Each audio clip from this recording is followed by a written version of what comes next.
The transition from tape to disc was an exciting challenge for our staff.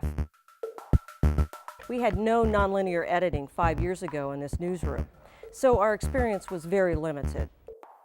We consulted with trainers who gave us the best advice, and that was to mix in those with some experience with those with no experience. That seemed to work out really well for us. We met with the Sony trainer every day to get a gauge on how each photographer and editor was doing and who they needed to spend more time with, and we adjusted the schedules accordingly. That seemed to work out well as well. We also had the chief photographer put out a note every week on tips and tricks so that everybody wasn't making the same mistakes and our knowledge and skill level would continue to grow. We moved up deadlines by about an hour or so during the first week to give photographers and editors more time. We also met with the staff and explained to them what transition was about to occur. And just like the HatMoss system, we wanted to give support to those people who were going through a big change and a big challenge. Yeah, let's do a little walk around. You want to just show us kind of where some of the damage is? All the debris is scattered this way. It's the only thing that seemed to move from west to east.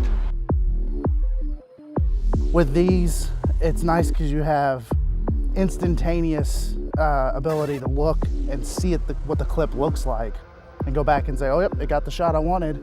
The disc just assembles all the clips on there so you can never roll over somewhere that you've already rolled.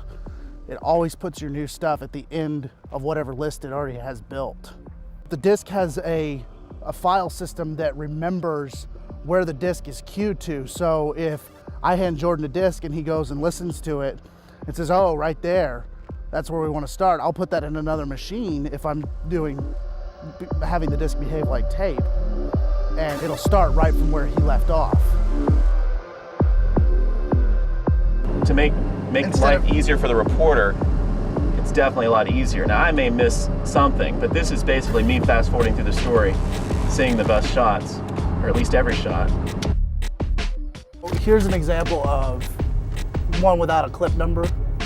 So I have to go in and actually find the time code. It reminds me of tape, it makes me very angry.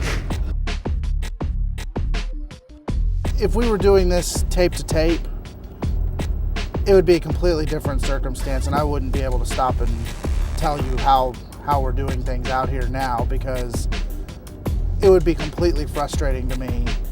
I just A-rolled probably less than 10 minutes. Completely A-rolled. And on tape to tape, that would have taken 25 minutes. So the transition here at KOCU has gone pretty smoothly. We've had little problems. Our biggest issue is that we're still playing back on beta, so our change isn't complete. Now at XII, here's what happens when you get rid of all the tape and go completely tapeless.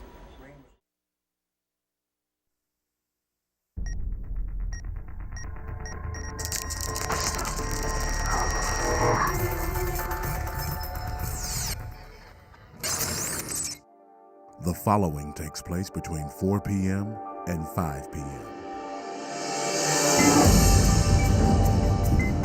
It's what you've been waiting for, taking away the safety net and saying goodbye to beta. With Avid and ENPS, it's easy, and it starts with the producer. All right, thanks. Sounds like I got a new lead. Margaret has a great story about vandals who just hit a Winston-Salem neighborhood, so I'm going to put it into my ENPS rundown, and here's what I do. I click on the rover, I MOS ready to air, and then I go into my properties, and I go MOS control active. I click on that, I hit apply, and then I hit go. I put in the story slug, Winston-Salem vandals. I go over to my object auto create column, go down to WXII countdown, and an ID number is already matched to that piece of video. I'm gonna go ahead and ingest that video. Okay, thanks. Footage I shot on Sony Blu-ray, I'm gonna go ahead and ingest it into Avid News Cutter. Proxies will take about 2 minutes, high res will take about 10 minutes. I'm gonna go ahead and ingest the high res since I have the time. And once I'm done with that, I'm gonna go ahead and check in the bin.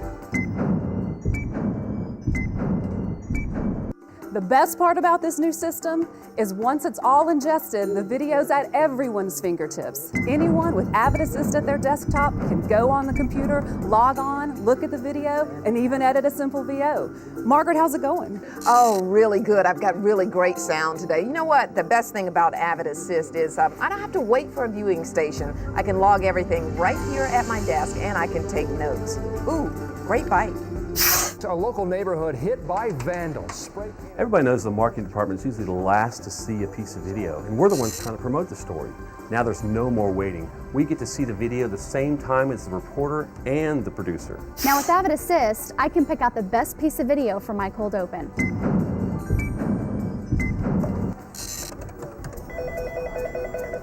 Editing. Hey Larry, this is Chris. Do you have any extra content I can put on the website?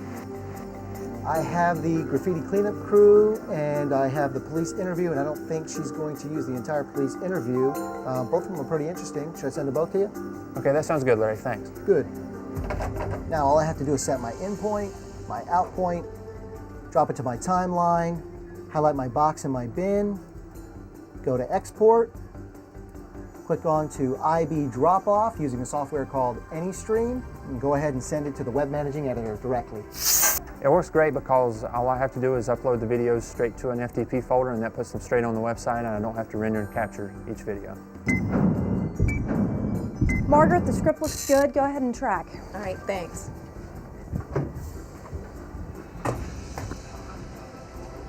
Audio's in the L drive. Thanks, Mark. This is what used to be the tape room. An editor would have to sit here during all the newscasts, write out labels, stack dozens of tapes, cue up the tapes, put the tape in the tape deck, wait for the director's cue, and press play. But those days are over. What's the status on Margot's package? It'll be there. The beauty of this system is that there are no tape operators, no tape machines, no pre-roll. Just with a push of the button, it's on the air. We just wait for the story to come into the airspeed. Red slug line means that it has not been edited yet. Black slug line means that the story is ready for air. Sending Margaret's piece to airspeed now. So once I'm done editing, instead of dumping the piece to tape, all I do with a click of a mouse is send her piece to airspeed, and it'll show up ready in EMPS. The lead story's in. Producers can tell which stories are ready and which ones aren't by looking in the Moss Ready column in ENPS. Do we have Margaret's mic check? Stand by, Margaret. From WXI I-12, this is WXI I-12 News at 5 o'clock. Vandals strike a local neighborhood. Margaret Johnson is live in Winston-Salem with tonight's big story. As you can see, Hearst Argyle stations are doing a lot of interesting things to improve their newscasts with digital video. There's a lot of power in this Blu-ray disc. But here at WLWT, we've found something else that's just as powerful. It's this, proxy video. The Sony XD cams shoot proxy video on these memory sticks. Same video, same time code, but smaller files that move faster. A devastating crash here in Adams County between this van and a logging truck. That stand-up is proxy video, airing as breaking news on our noon newscast. A photographer hands off the memory stick to a reporter while the photog continues to shoot. So far, 6 of our reporters have laptops with cellular modem cards. Soon, every reporter will be able to load that memory stick into a $10 card reader. We just dragged the clip over to this shortcut. 12 minutes. That's 12 minutes to send a minute and a half of video back to the server where it can be on the air almost instantly. Here's the XD video side by side with the proxy video.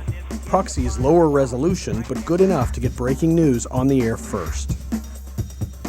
Monroe police are on the scene right now. Low resolution video is perfect for the web. Each morning, our crews with laptops shoot 30-second whips, summarizing their stories and teasing content you'll see on our news at 5 p.m. 30 seconds of proxy video takes about 5 minutes to load into a folder on our server. Newsroom staffers use the AnyStream software to convert it, in this case into QuickTime for WLWT.com. Literally, once it hits the building, once we get it here, we can turn one out for IB to have it ready to post in just 2 or 3 minutes. Yeah. Video flows both ways in this new digital world. We no longer need to feed packages from the field with black holes for graphics. Our graphics department can produce stills or moving graphics and email those files directly to the crews in the field. An editor lays it right into his story.